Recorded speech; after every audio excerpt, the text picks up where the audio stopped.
Si presenta con 4 novità, un centrocampista e 3 per la prima linea, un rinnovato a Città di Belpasso in occasione della sfida casalinga della terzultima d'andata con il Furci.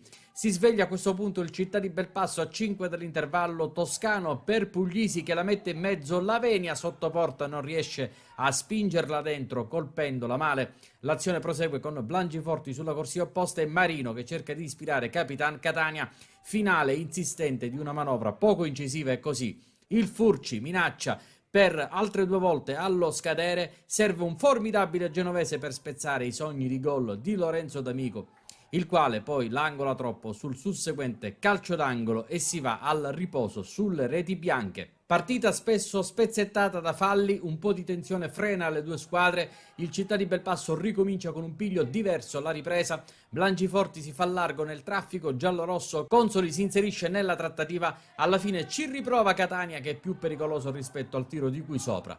La palla finisce di poco alta, Ferruccio cambia in attacco e fa esordire Palma al minuto 10 per dare una scossa a un reparto che soffre.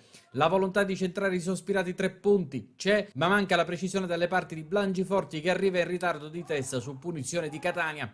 Qualche protesta poi per un offside segnalato a Toscano su assist di Di Sano, mentre l'unica azione degna di nota del Furci è in una punizione che rischia di fare male a 5 dalla mezz'ora. Quindi Leo per D'Amico che trova lo spazio a destra per il cross, ma Marvin Costa non prende appuntamenti con il gol. Bella vista per Consoli è il secondo cambio per il CDB che poi si affida a Gabriele Amore, tra i migliori realizzatori della categoria col Campanarazzo sino a un mese fa, esce Marino. L'intesa con Palma è ancora da affinare per Amore, i 2 arieti atenei vanno al tentativo d'attacco su un lungo lancio da dietro, il Furci si difende bene in questo caso e poi dice grazie agli avversari che non sfruttano questa ennesima giocata offensiva del Città di Belpasso che nasce da Amore e Toscano per poi terminare così nel vuoto. A Lucio Marino altro pari per il Città di Belpasso che sale a quota 5 punti. L'anno solare si chiuderà con Santa Venerina fuori e riposto dentro. Servono urgentemente punti per poi lanciarsi nell'arrembaggio salvezza al Giro di Boa.